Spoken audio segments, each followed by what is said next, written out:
اس video میں ہم نظم ہماری زبان کی پڑھائی کریں گے۔ اس نظم کے شاعر کا نام ہے اختر شیرانی۔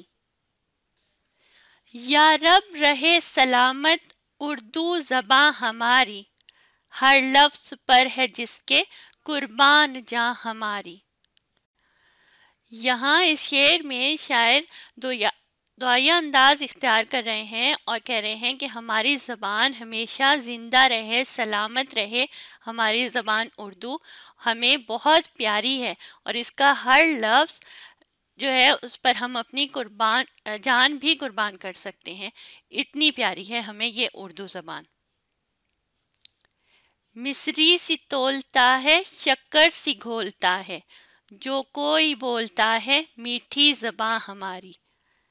مصری کا مطلب ہوتا ہے بہت میٹھی، اور شکر چینی کو کہتے ہیں۔ تو اس شعر میں یہ بتایا جا رہا ہے کہ جس طرح مصری کو تولنے والے اپنے ہاتھوں کے ساتھ بھی ان کی مٹھاس لگ جاتی ہے، ان کے ہاتھ بھی میٹھے ہو جاتے ہیں، اسی طرح جب شکر کو گھولا جاتا ہے تو بھی آپ کے ہاتھوں پر بھی تھوڑی بہت مٹھاس لگ جاتی ہے۔ اسی طرح جب ہماری زبان اردو بولی جائے تو وہ بھی ایسے لگتا ہے کہ ہر طرف مٹھاس ہی مٹھاس کا احساس ہے۔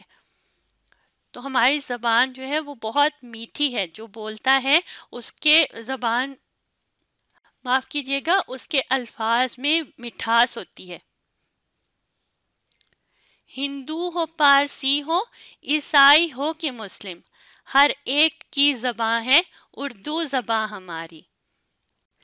پارسی آگ کی پوجا کرنے والا، یہ مختلف مذاہب کے نام ہیں، ہندو، پارسی، عیسائی، مسلم۔ یعنی کہنے کا یہ مطلب ہے کہ یہ جو تمام مذاہب یہاں پہ جن کا ذکر ہوا ہے یہ بر صغیر کے یعنی ہندوستان اور پاکستان کے مذاہب ہیں، یہاں پہ اس مذہب سے تعلق رکھنے والے لوگ بستے ہیں۔ تو ہر کوئی اردو زبان بولتا ہے، یعنی اردو زبان کا کسی خاص مذہب سے تعلق نہیں ہے، ہر مذہب سے تعلق رکھنے والے لوگ اردو زبان بولتے ہیں۔ دنیا کی بولیوں سے مطلب نہیں ہمیں کچھ، اردو ہے دل ہمارا، اردو ہے جاں ہماری۔ تو شاعر اس شعر میں کہہ رہے ہیں کہ اس دنیا میں بہت سی زبانیں، بہت سی بولیاں بولی جاتی ہیں، لیکن ہمیں ان سے کچھ بھی لینا دینا نہیں ہے، ہمیں ہماری اردو زبان سے بہت پیار ہے، ہمارا دل، ہماری جان صرف اردو زبان ہے، یعنی ہمیں اپنے اس زبان سے بہت محبت ہے، بہت پیار ہے۔ دنیا کی کل زبانیں بوڑھی سی ہو چکی ہیں، لیکن ابھی جوان ہے اردو زبان ہماری۔ تو اس شعر میں بتایا جا رہا ہے کہ ہماری جو اردو زبان ہے وہ اگر اس کی تاریخ دیکھی جائے تو ہمیں پتہ چلتا ہے کہ یہ 400 یا 500 سال ہی پرانی ہے، بہت زیادہ پرانی نہیں ہے، لیکن جو دیگر زبانیں ہیں وہ زبانیں بہت پرانی ہیں، قدیم وقت سے وہ چلتی آ رہی ہیں۔ تو اسی لیے اردو زبان کو جوان کہا گیا، نئی زبان کہا گیا۔ تو شاعر کہہ رہے ہیں کہ ہماری اردو زبان ابھی بہت نئی ہے، جوان ہے، اس کے برعکس دنیا کی دیگر زبانیں جو ہیں وہ اب بوڑھی ہو چکی ہیں، یعنی پرانی ہو چکی ہیں۔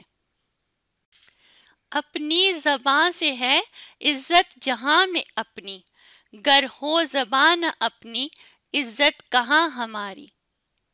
یہاں اس شعر میں شاعر کہہ رہے ہیں کہ اپنی زبان سے ہی ہر کسی کی عزت ہوتی ہے، یعنی جو زبان ایک انسان بول رہا ہوتا ہے، جو اس کی زبان ہوتی ہے، اس کی عزت بھی اسی زبان کی وجہ سے ہوتی ہے۔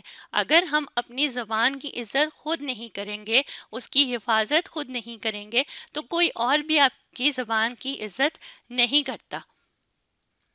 تو اس شعر میں شاعر ہمیں یہ بتانا چاہ رہے ہیں کہ ہمیں اپنی زبان کی عزت خود کروانی چاہیے، خود کرنی چاہیے۔ پہلے ہم اپنی زبان کی عزت خود کریں اور پھر دوسروں سے عزت کروائیں، تبھی ہم اس دنیا میں کامیاب ہو سکتے ہیں۔ اپنی زبان کو چھوڑ کر کوئی بھی کامیاب نہیں ہو سکتا۔ اردو کی گود میں ہم پل کر بڑے ہوئے ہیں، سو جاں سے ہم کو پیاری اردو زبان ہماری۔ یہاں پر یہ بتایا جا رہا ہے، شاعر ہمیں بتا رہے ہیں کہ ہم یہاں جو پل کر بڑے ہوئے ہیں، ہم نے بچپن سے ہی اردو زبان کو سنا، اس کو بولنے کی کوشش کی، اور اب ہم اردو زبان کو بہت اچھی طرح سے بول سکتے ہیں. یعنی ہم اسی زبان کو بولتے ہوئے ہی بچپن سے بڑے ہوئے ہیں، جوان ہوئے ہیں. تو ہمیں اپنی زبان سے بہت پیار ہے. جس طرح سے ایک ماں کی زبان بچہ بولتا ہے، اسی طرح اردو زبان ہماری مادری زبان کی طرح سے معاف کیجیے گا، یعنی اردو زبان جو ہے وہ ہماری مادری زبان کی ہی حیثیت اختیار کرتی چلی جا رہی ہے، کیونکہ ہم نے بچپن سے ہی اردو زبان کو ہی سنا، اسی کو بولا. آزاد و میر و غالب آئیں گے یاد برسوں، کرتی ہے ناز جن پر اردو زباں ہماری. اس شعر کے آپ شروع کے 3 لفظ دیکھیے، ان پر ایک علامت لگی ہے. اس علامت کو کہا جاتا ہے تخلص کی علامت، اور تخلص کی علامت شاعر اپنی شاعری کے دوران چھوٹے سے نام پر لگاتے ہیں. آزاد، میر اور غالب اردو شعراء کے نام ہیں جنہوں نے اردو زبان کے لیے بہت کام کیا، اور ہم اس پر ناز کرتے ہیں، یعنی فخر کرتے ہیں. انہوں نے جو کام کیے اردو زبان کے لیے، ہم ان پر بہت فخر کرتے ہیں، اور ہماری زبان جو ہے اس کی وجہ سے ہی اب اتنی ترقی پا چکی ہے. تو شاعر کہتے ہیں کہ ان شعراء کے نام ہمیشہ یاد رکھے جائیں گے اچھے الفاظ میں. افریقہ ہو، عرب ہو، امریکہ ہو کہ یورپ، پہنچی کہاں نہیں ہے اردو زباں ہماری. تو یہاں اس شعر میں آپ دیکھیں کچھ علاقوں کے نام ہیں، افریقہ، عرب، امریکہ، یورپ. یعنی دنیا کے تمام علاقوں میں ہر جگہ پر اردو زبان بولنے والے موجود ہیں، چاہے وہ افریقہ ہو، عرب ہو، امریکہ ہو، یورپ ہو، یعنی دنیا کی کوئی بھی جگہ ہو، اردو زبان بولنے والے وہاں ضرور موجود ہیں. پہنچی کہاں نہیں ہے اردو زبان ہماری، یعنی ہماری زبان بولنے والے، اردو زبان بولنے والے دنیا کے ہر جگہ پر موجود ہیں.